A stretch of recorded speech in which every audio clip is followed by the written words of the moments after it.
December 2018 began as a quiet ledger entry and ended as a public notice, a petition for conservatorship filed that turned a private erosion into formal record. The petition itself sat like a small mechanism, typed lines, checkboxes, a signature. Yet its presence in a clerk's file did something irreversible in social terms. It translated a family's hesitant, hourly judgments into an instrument of the state.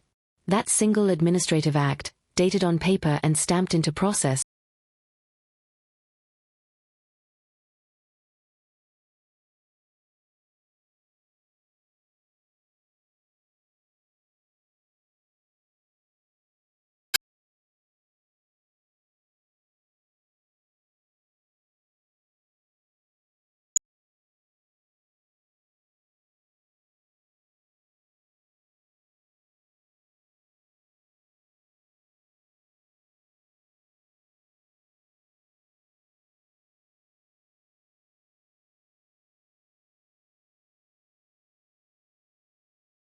after a small domestic victory.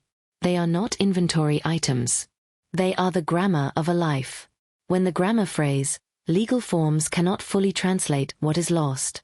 They can, however, make decisions on behalf of a person who can no longer reliably do so, and that is a heavy, consequential translation. It was a peculiar kind of momentum that led us to the clerk's window. When adult children speak about their parents' impairment, the language is a mix of tenderness and accounting. We collected evidence as if we were preparing a modest archaeological exhibit: socks that had been purchased the previous June but somehow never paired, a calendar with crossed-out reminders and new notes written in a different hand, a list of missed telephone calls, and a journal in which entries thinned out like breath. We brought these with us to the county office, along with a certainty made fragile by grief. Sitting across from a deputy, we tried to find words for what had been happening at night in the kitchen, in the car, in the silence between sentences. The deputy, patient and partly clinical, described conservatorship as a last resort, a court-imposed structure meant to protect someone from harm when they could no longer reliably protect themselves. He explained letters of conservatorship, bonds, inventories, reporting obligations, and the potential for annual accountings. We listened, trying to map those terms onto the man who had taught me to measure flour by the temperament of his wrist. Friends and neighbors gave advice in their vernaculars. One neighbor who knew little about law said, "You'll have to lock up the pills," which was both practical and alarming. Another told us that once you start with documents, the paperwork piles up like snow. We guessed at the consequences. A court would give another person the authority to manage accounts, oversee medical decisions, and allocate resources. That was the promise: prevent harm and authorize action. It was also, for us, a way to articulate fears into directives that a stranger in a robe might enforce. By mid-January 2019, a judge's signature put the conservatorship into effect. The instrument of the law, precise, categorical, procedural, authorized a conservator to sign checks, approve medical treatment, and make placement decisions. It created scaffolding, duties to report, accounts to reconcile, choices to be justified. The conservatorship letter, when it arrived, felt at once like rescue and loss. The legal scaffolding did what it was designed to do: prevent immediate missteps and enable access to services. It could not, however, speak the porous, exception-laden language of love. January 2019 felt like a hinge month. The legal framework had been engaged, the practical work of care followed.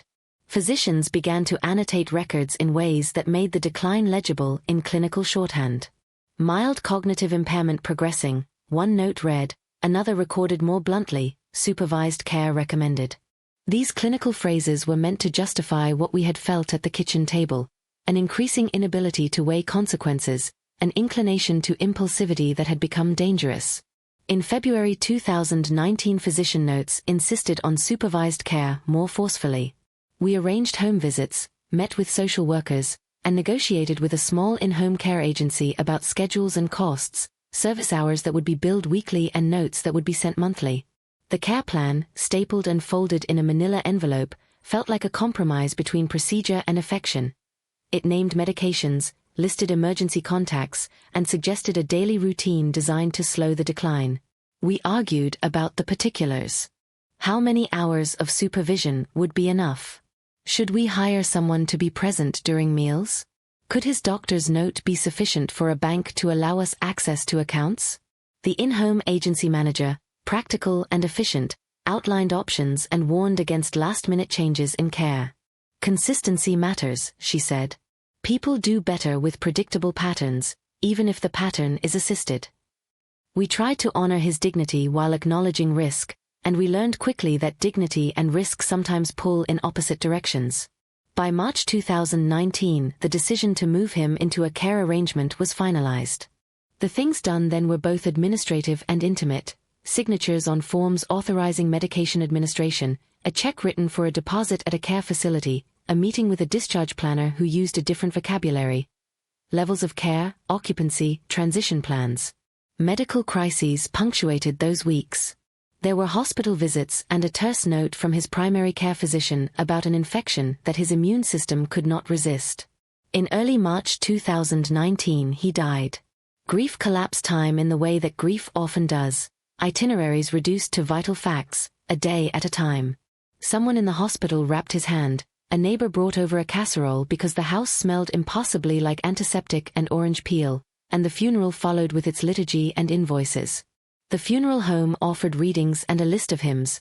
We selected two, one that he had hummed at the piano, another that had been sung at weddings. The bills were itemized: casket, transportation, flowers, a program printout. We paid these as if arithmetic might, for a moment, produce consolation.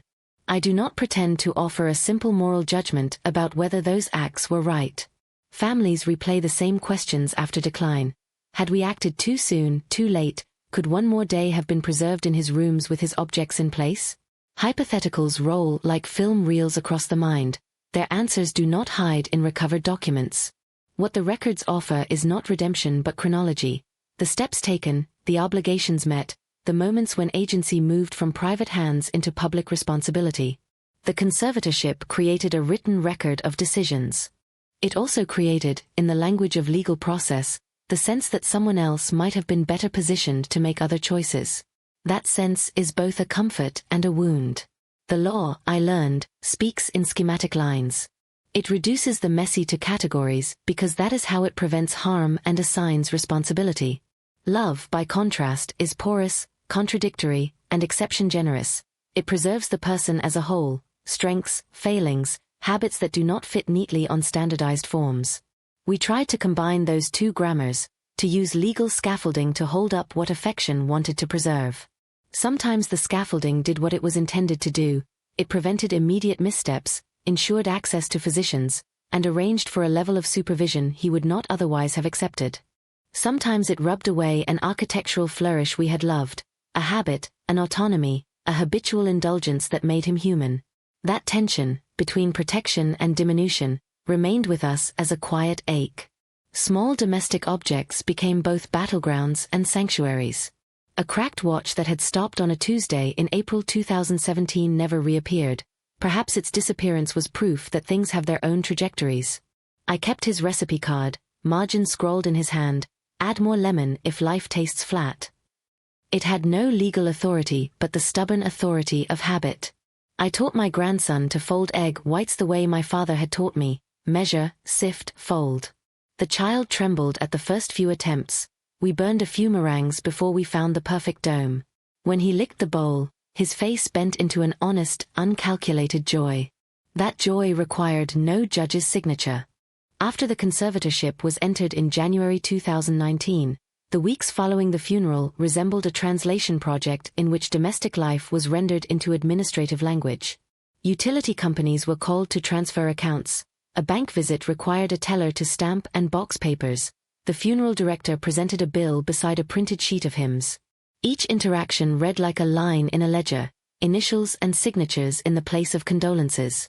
The conservation of material life developed its own liturgy: ledgers, receipts for medications, a notary's stamp.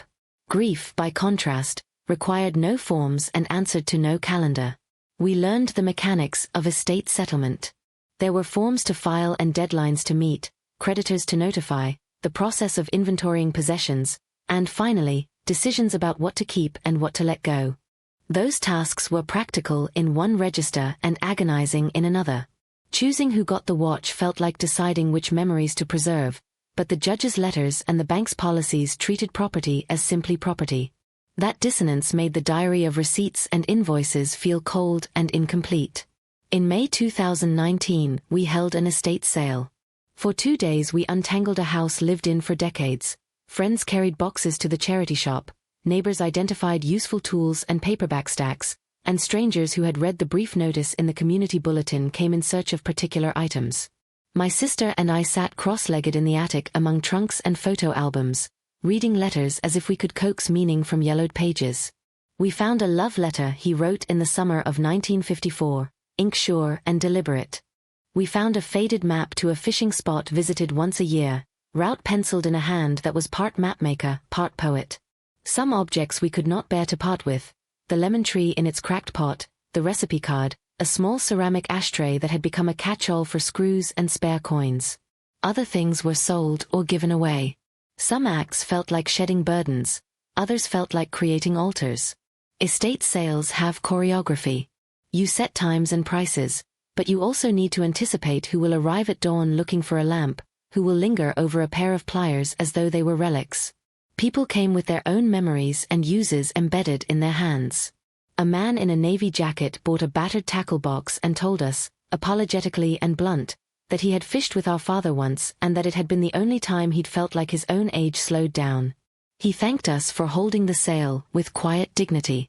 A woman took the record player and promised to set it up in her living room and to show her grandchildren how to drop the needle. Those promises made the dispersal feel less like loss and more like redistribution. Neighborliness proved essential. One neighbor took a set of garden tools and left a jar of pickles on our doorstep, a modest barter that felt like benediction. There were casseroles left on porches, borrowed ladders, dog-sitting, and teenagers who mowed the lawn without being asked. There were whispered judgments too. A reporter called after the obituary and published a follow-up piece. Online comment threads imposed tidy moral categories and swift verdicts: traitors, saviors. Those comments mattered less than the hands that showed up bearing lasagna. In the end, grieving happens in the exchange of ordinary goods and in the small reciprocities that defy any legal rubric. The final accounting hearing at the courthouse in August 2019 was both anticlimactic and complete. The judge who had signed the conservatorship months earlier did not appear. Clerks and magistrates processed these matters when dockets overflow. A clerk handed us the stamped order that formally closed the chapter. In the courthouse corridor, the fluorescent lights and the echo of shoes on linoleum made the procedural closure feel oddly austere. My sister and I sat in the car afterward, speechless, letting legal closure recoil into private reckoning. We had closed accounts, paid debts, and arranged for the lemon tree to live with a friend who promised to keep it on her porch. Those were small, practical acts of stewardship, quiet, necessary, and final in the sense the law demands. In March 2019, before the funeral and the final accounting, I had begun attending a support group that met in an institutional green, windowless room where people who had navigated guardianships and conservatorship gathered. The group was a mix of caregivers, siblings, spouses, and occasionally a person under a conservatorship who had come to bear witness. They brought cookies as portable histories. In that group I found language for what we had lived through: law as both safeguard and instrument, pride meeting institutional prudence in a collision that bruised dignity. I learned that many of the people in that room had wrestled with the same set of questions: when to step in, how to justify stepping in, and how to sustain the personhood of someone whose ability to manage risk had diminished. Someone recommended an elder rights clinic, another suggested speaking with a lawyer specializing in guardianship reform.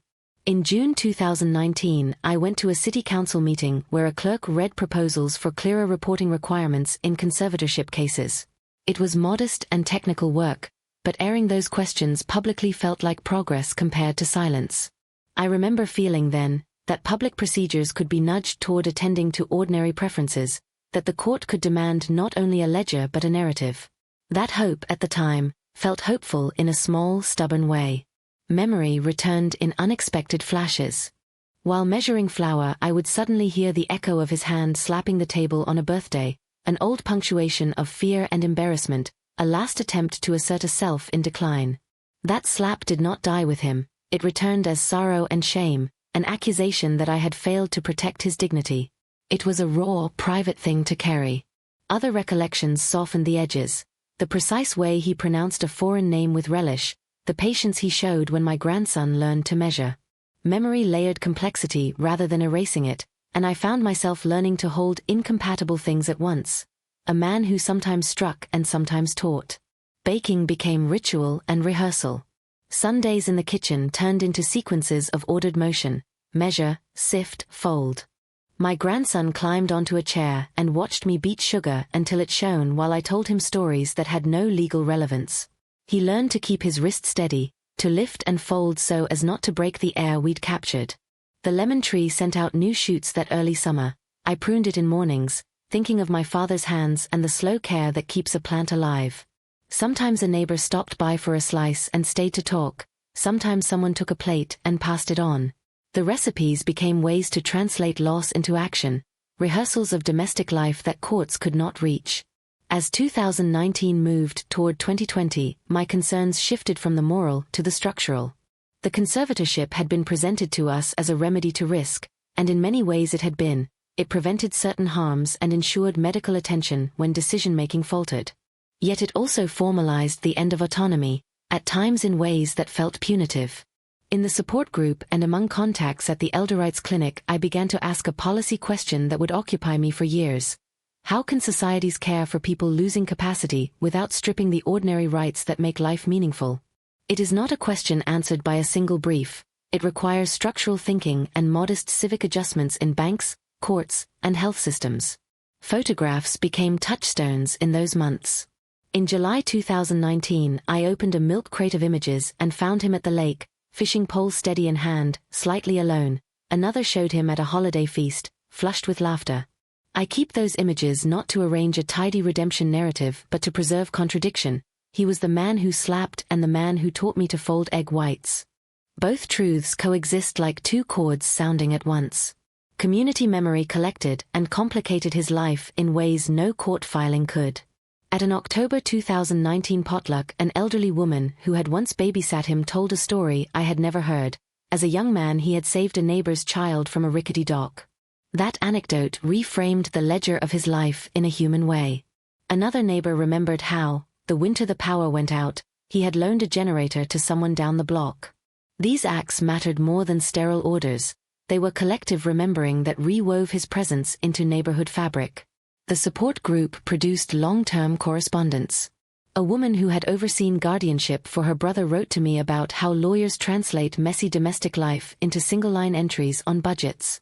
A retired social worker sent podcasts and articles about alternatives to conservatorship. The Elder Rights Clinic put me on a mailing list about proposed rules on reporting and transparency in conservatorship cases. These materials were not cures but tools, ways to think differently about agency, dignity, and the institutional forms that shape elder care.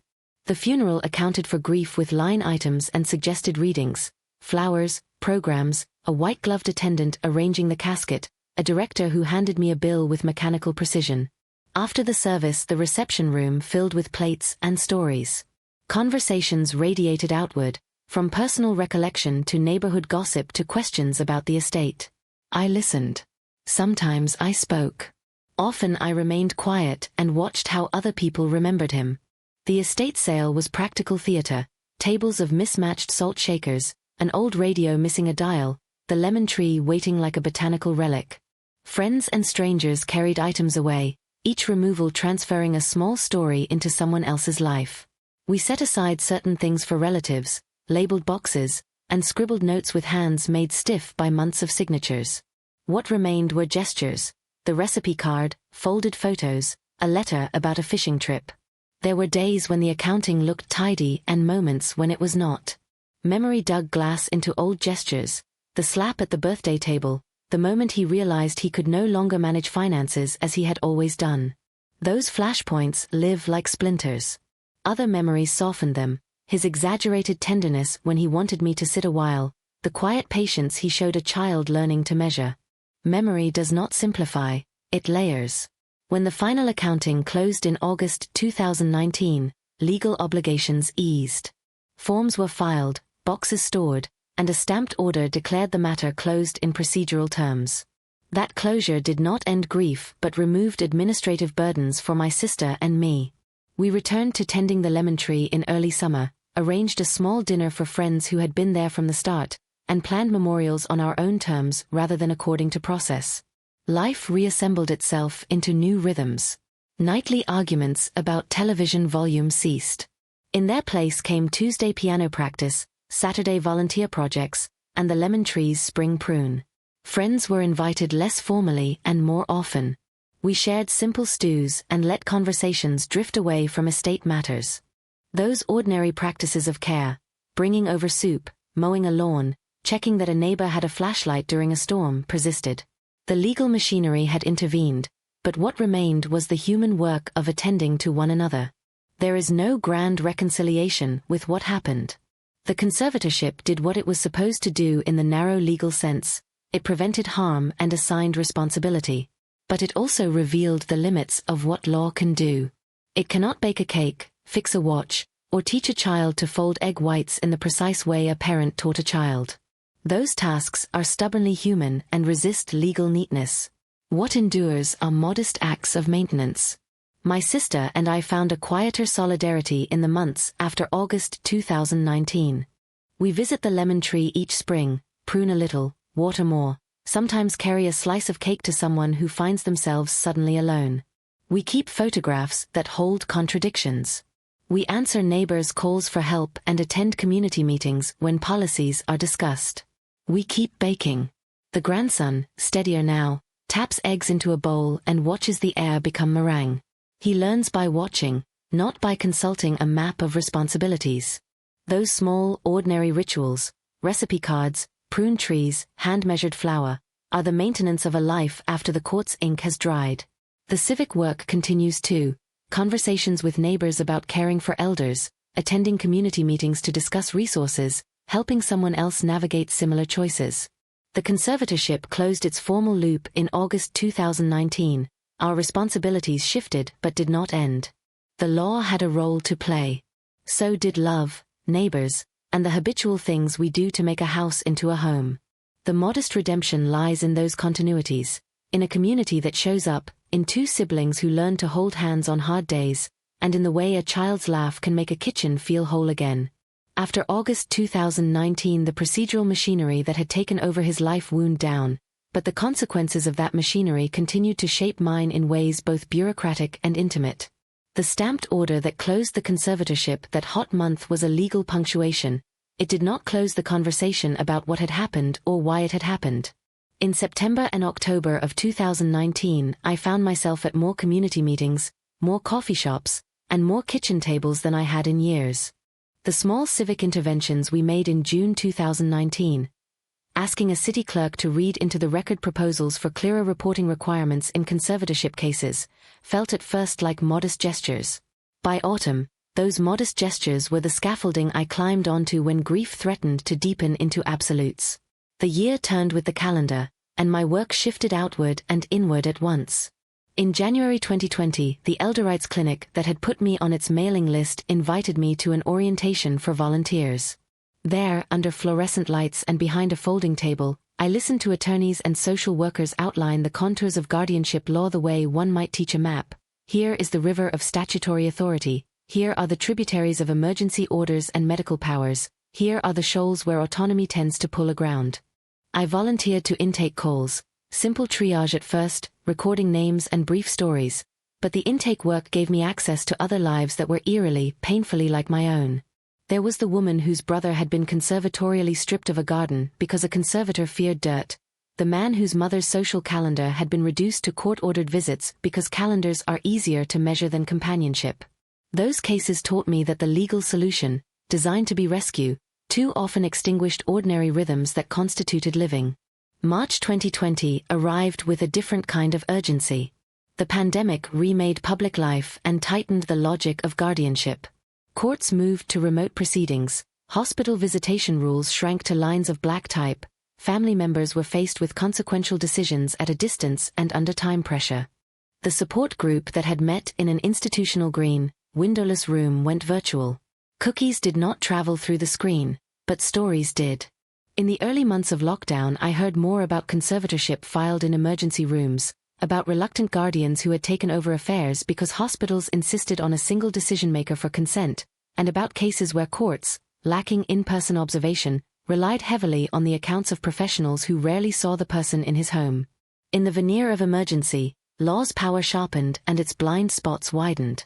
My own domestic life shifted as well. Baking kept me tethered. In April 2020, when grocery shelves were sometimes bare of flour, my grandson and I learned to improvise. Less refined recipes, more experiments. He learned that some kitchen practices are not about exactness so much as rhythm, patient folding to hold air in a batter, a steady measure that keeps salt from overwhelming. Those practices became daily acts of repair. We mailed slices to neighbors who lived alone, left jars of soup on stoops, and exchanged notes with friends who could no longer come for tea. The lemon tree, pruned in summer 2019, made it through a second spring. Its shoots became a symbol of continuity that outlasted courtrooms and cabinets of forms. At the Elder Rights Clinic, I took on a different role in the summer of 2020. Where intake had been listening, this was speaking. We began to compile narratives for an advisory letter to the county probate court, asking for two things: clearer reporting requirements for conservators and a system to record, in narrative form, the wishes of the person under conservatorship. The proposals were technical: footnotes, statutory references, examples from other jurisdictions, but they emerged from conversations at kitchen tables and in Zoom rooms. We collected affidavits and anecdotes, accounts of people denied routine pleasures because the conservator feared liability, stories of courts that failed to require annual, narrative-based reviews of the person's preferences. Those narratives were not strict legal argumentation, they were evidence that law, when reduced to ledger entries and risk assessments, could forget the small, ordinary things that make life worth living. In November 2020 I testified, over a pixelated Zoom, before a county advisory board that heard our recommendations. The experience was public and private at once. I spoke about the slap at his birthday table not to dramatize but to explain a moment when dignity, vulnerability, and family responsibility collided.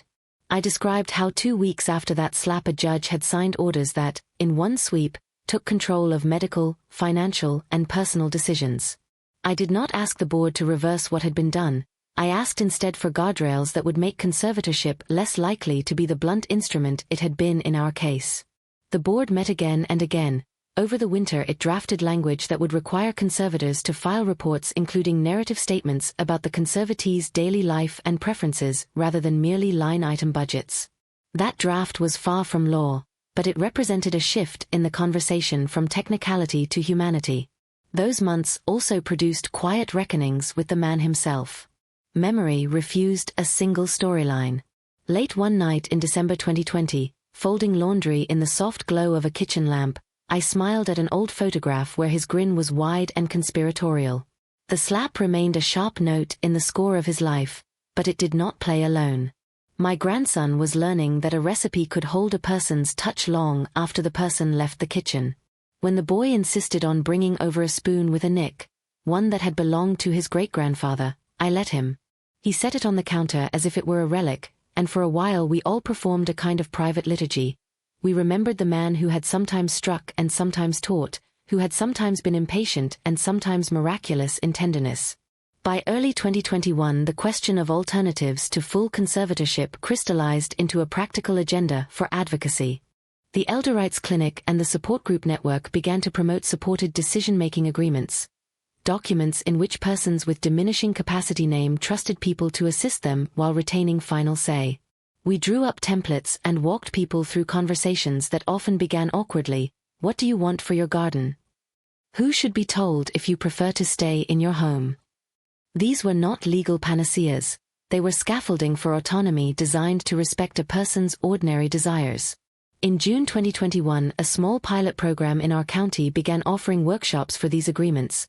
I taught a class one Saturday in a rec center that smelled faintly of wet sneakers and floor polish. A dozen people came, some with caregivers, some alone.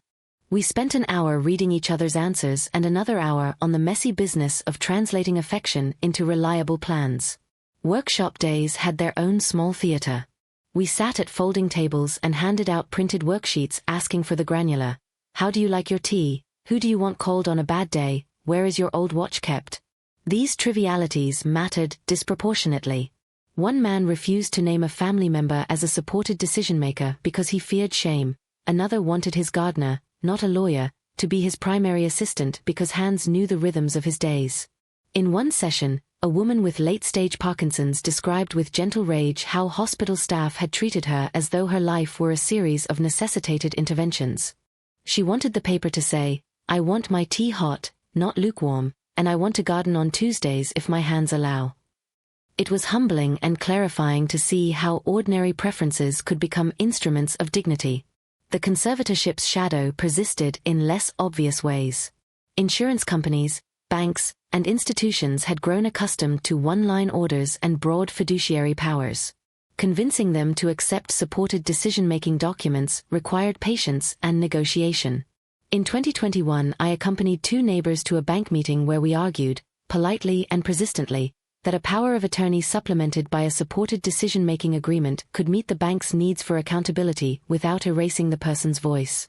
Those meetings were small victories. The bank agreed to accept certain forms in some branches. In other cases we had to make compromises. Legal change, I learned, is often an accretion of small, sometimes unsatisfying concessions. Community memory continued to complicate and expand the ledger of his life. In February 2021, a former colleague emailed me a scanned clipping from 1978, an office picnic photograph, his hair uncharacteristically mussed as he balanced a paper plate and a cup. The message read, "You know, he taught me to file taxes the year I was too nervous. He stayed until I finished." Little acts like that moved through our neighborhood like a current, connecting people who had once touched his life in ways no legal instrument could quantify. At a small memorial on the second anniversary of his death, an informal gathering in July 2021 under the lemon tree's canopy, we passed around a note card with scraps of memory. Someone recalled the fishing trip mentioned in a letter found in the estate. Another recounted the winter he lent a generator. The potluck was simple: a bowl of stew, slices of bread, a lemon tart that tasted of careful measures. We did not create a narrative of absolution. We simply collected scenes of a life that, like most lives, held both harm and grace. The grief work and advocacy work braided together. As I helped others file forms, draft narratives for court, and craft supported decision-making agreements, I processed my own history with the conservatorship. I learned to frame the slap not as a single damning moment but as part of a larger biography that included generosity and impatience, talent and failing health. On some days the clarity that came from being able to name both wrong and right felt liberating. On other days the bruise of that slap throbbed anew. There is no simple reconciliation in such cases, only a slow learning to live with paradox. In late 2021 our county court issued a pilot requirement, language inspired in part by our advisory submissions, asking conservators to include annual narrative reports describing a conservatee's routines and preferences.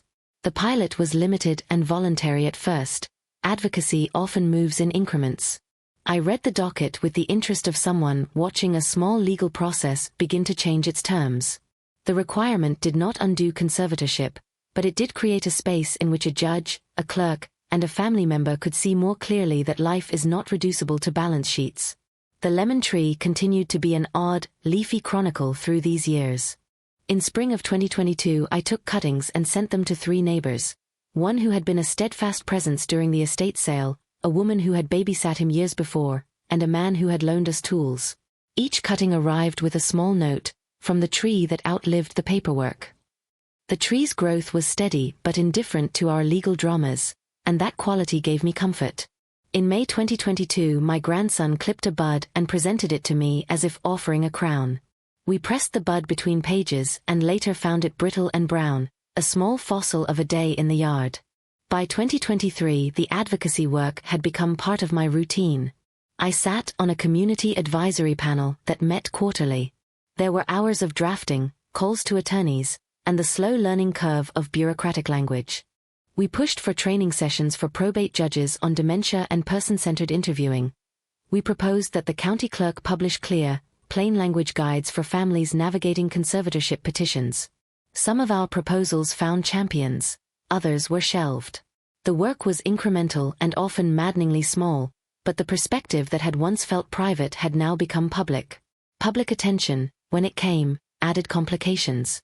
Stories about high-profile conservatorship elsewhere fed into our local debates, sharpening both sympathy and suspicion of legal remedies. That attention forced the court and the county to explain their procedures more transparently, to hold open meetings where citizens could ask questions about thresholds for conservatorship and the ways the court weighs alternatives. Those meetings were sometimes raw. Once, a man in the back of a crowded room accused the court of stealing his mother's life. I recognized the grief in his voice. The legal responses were careful and constrained, references to statutes, promises of review. But the presence of witnesses and multiple testimonies changed the tenor of the conversation. At home, ordinary practices hardened into rituals of maintenance rather than mourning. We continued to bake, to prune, to invite neighbors over for dinner with less ceremony and more frequency. My grandson's measures grew more precise. He learned to judge weight by feel as much as by the scale. In small ways he taught me to return to the particular, how to notice when someone's hands trembled as they reached for a cup, how to listen for the small inflection that meant they wanted company. In those moments the legal categories fell away and the remaining work was simply human, to be present, to cook, to mend. The conservatorship case closed its legal loop in August 2019, but the larger question, what institutions and communities can do to respect the dignity of people losing capacity, remained unsettled and ongoing. My own part in that conversation extended from support groups to advisory panels to the public record. There are hearings yet to come, workshops yet to be held, and a small, stubborn hope that law and community practice can converge in ways that reduce the need for all-encompassing conservatorship. I still think about the slap sometimes, how a gesture that was once a brittle assertion of control became, in legal terms, evidence of incapacity, how the legal response, while aimed at protection, could so easily erase the ordinary gestures through which a person lived. There are many stories like mine in this city, siblings who divided estate duties, neighbors who lent ladders and lent silence, young people who learned to fold egg whites by watching rather than being told. These are not stories that will produce a single legislative fix, nor will they offer tidy closure. They will, however, continue to shape a civic conversation about the balance between safety and dignity, about how law can be a scaffold rather than a sledgehammer.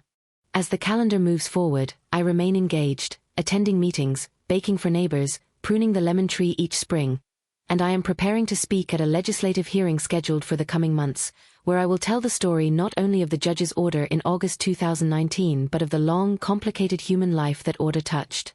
In the months after I agreed to speak, the calendar became a kind of ledger. The hearing was set for April 15, 2024. An afternoon slot in a state legislative committee room that would be full of microphones, name placards, and reporters trying to catch the shape of what we were asking for. Between the quarterly panel meetings in 2023 and that spring date, I scheduled practice sessions in borrowed church basements and at my kitchen table, reading aloud the account I had carried in me for 5 years, the clipped, legalese language of the judge's order from August 2019, the bruise of the hand on a birthday that would not be resolved by a line on a docket. The way neighbors' memories arrived like well-worn plates at a potluck. I printed the conservatorship file and the supported decision-making templates we had drafted, and I bound them in a paper folder that smelled faintly of lemon rind from the tree outside my window. The work of turning grief into testimony is, in its own way, a kind of translation. Legal forms demand a particular kind of clarity, dates and checkboxes. Human lives resist such tidiness. I spent January and February 2024 teaching myself to move between those registers without flattening either one. I would begin with a date, August 2019, and a fact, the court's order, then expand outward, giving context, the slow decline in my father's balance and hearing that began in the late 2010s, the family meetings in which we argued about what to do, the slap that was both an intimate rupture and, in the eyes of the court, evidence of incapacity. I rehearsed describing the supported decision-making workshops we'd run in June 2021 and the bank meetings of that year where we argued, politely and persistently, for less erasure and more accommodation. I practiced delivering the small victories the way one rehearses the cadence of a song so an audience can feel where the melody darkens and where it lifts. There were other, quieter preparations.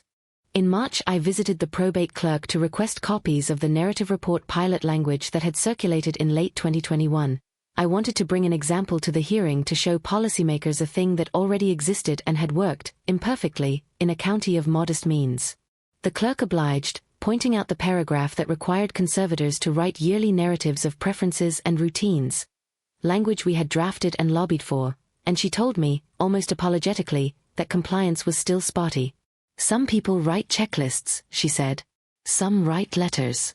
A few court-appointed conservators are really trying. Her careful indifference measured the slow pace of institutional change more accurately than any rhetorical flourish I could muster. The lemon tree, as always, kept its ordinary rhythms. I pruned it in March and tied a length of blue twine around one of the thicker branches, an odd ritual I had begun as a private way to mark the seasons of advocacy. The twine felt like a small flag of commitment. My grandson, who had learned to press buds and to measure a cup with a fingertip, sat with me on the patio and traced with his thumb the nick on the spoon he wanted me to bring to the hearing. For memory, he said, as if that were sufficient explanation. I put the spoon into a small plastic bag and tucked it into the folder as a prop. I did not expect committee members to care for family relics, but I wanted the smell of care to travel with me. There were critiques and refusals. Not every advocate welcomed the direction our county had taken. Some argued for stricter oversight, others feared any reform would be merely cosmetic. In early 2024, a regional association of guardianship attorneys published a brief cautioning against over-reliance on supported decision-making without sufficient legal teeth. Their point was sober. A document that names a trusted advisor is better than nothing, but it cannot, in their view, substitute for the legal clarity banks and healthcare providers sometimes demand. We took that critique seriously and, in working groups, discussed hybrid models, agreements that combined supported decision-making with narrowly tailored powers of attorney and clear dispute resolution clauses. The debates were technical and, at times, maddeningly arcane, but they kept us honest about the limits of any reform we proposed. As the April hearing approached, the state's legislative staff sent a packet asking for exhibits, copies of the pilot language, statistics from our county's probate office, and a memorandum summarizing community responses gathered since 2019. We sent minutes from advisory panel meetings, anonymized case studies from the Elder Rights Clinic, and a selection of the note cards from the July 2021 memorial. Small items that, together, made an argument about lived complexity. I wrote a cover letter that tried to do justice to the contradictions, that my father had been both the man who slapped and the man who stayed late to finish a colleague's taxes, that a court's order in August 2019 had both protected and diminished, that change must aim to prevent unnecessary removal of voice while still offering protection where imminent danger existed.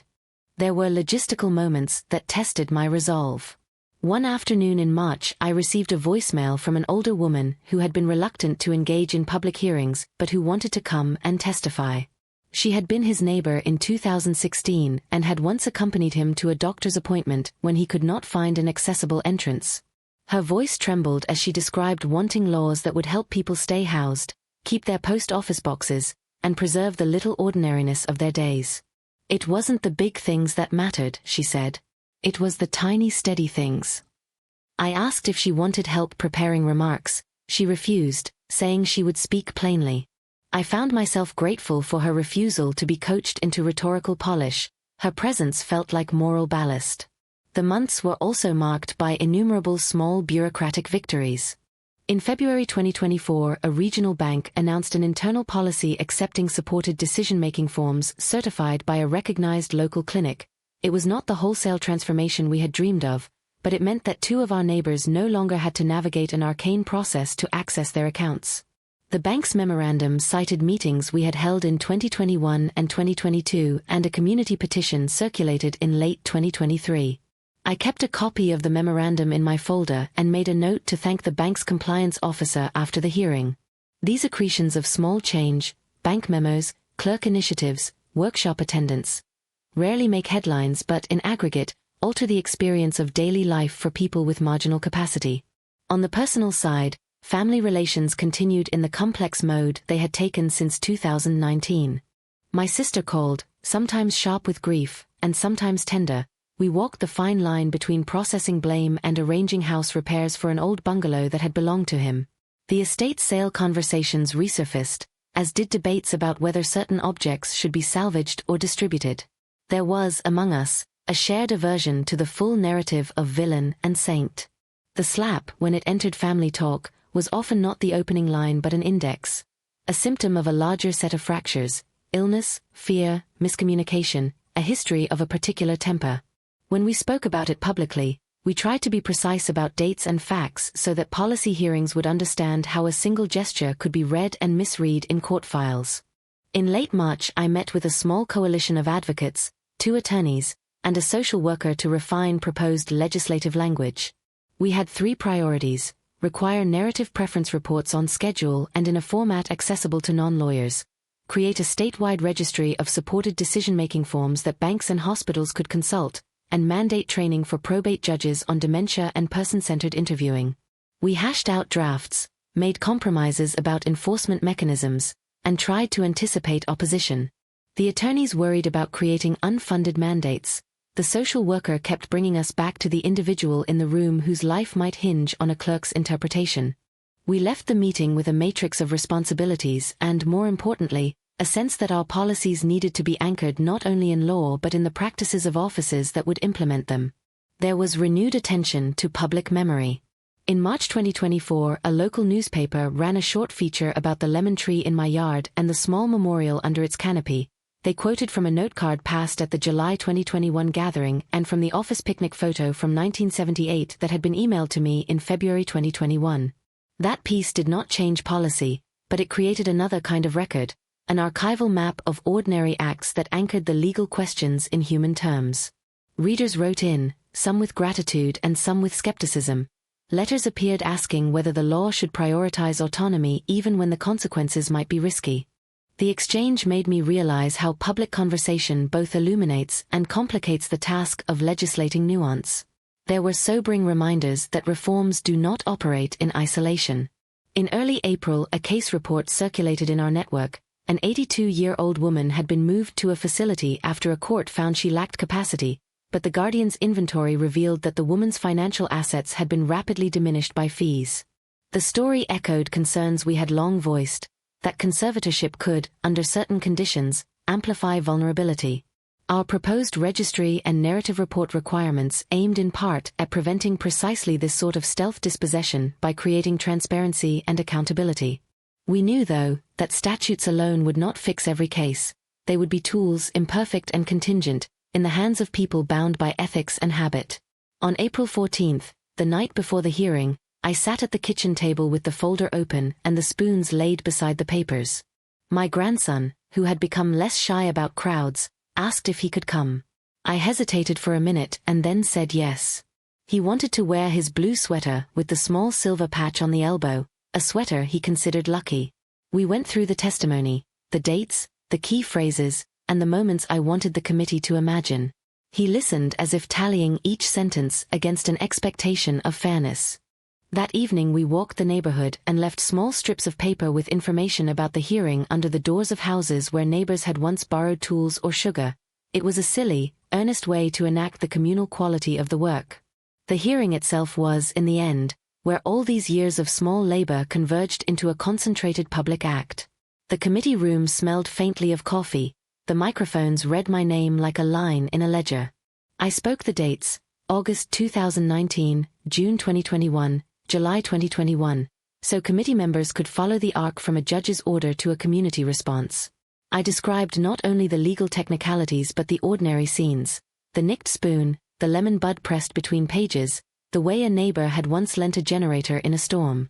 When I finished, there was a pause and then a string of questions about implementation and costs. The chairwoman asked how we would ensure banks complied. A committee staffer asked for metrics. I turned to the folder and produced the bank memorandum, the pilot language, and an anonymized ledger of cases where supported decision-making had permitted a person to retain agency without undue risk. We could not, in that moment, prove that our reforms would prevent every harm. What we offered was a history of modest progress and a set of procedural tools that, with funding and training, could bend the system toward less default erasure. Afterward, people came up to the lectern and talked.